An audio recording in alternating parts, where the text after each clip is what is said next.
La Convention sur l'égalité réelle sera la 4e convention organisée par le Parti socialiste en 2010. Elle va vous donner l'occasion à tous les militants socialistes de fixer la doctrine et l'ambition du Parti socialiste pour lutter contre les inégalités. La situation que nous allons trouver en 2012 n'aura jamais été aussi difficile. Les inégalités entre les hommes et les femmes dans ce pays n'ont jamais été aussi importantes.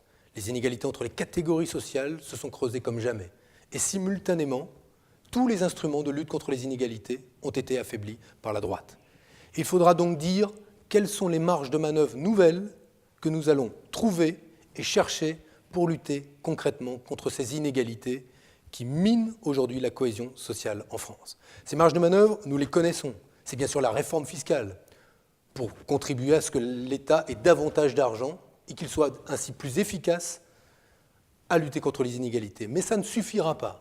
Il faudra aussi transformer la mission de l'État.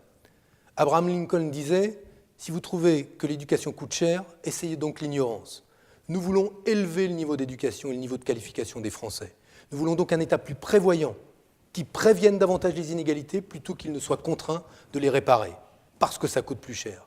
Nous voulons aussi confier à la démocratie sociale le soin de lutter contre les inégalités, notamment les inégalités de salaire, les inégalités dans le temps partiel, par son propre agenda de négociation collective. Et enfin, nous n'oublions pas qu'il y a un périmètre de contrainte européen qu'il faudra modifier, parce que dans un environnement de concurrence fiscale et de concurrence sociale, il est toujours plus difficile de lutter efficacement contre les inégalités. Voilà ce que sont plusieurs des pistes que nous proposons dans ce texte en faveur de l'égalité réelle.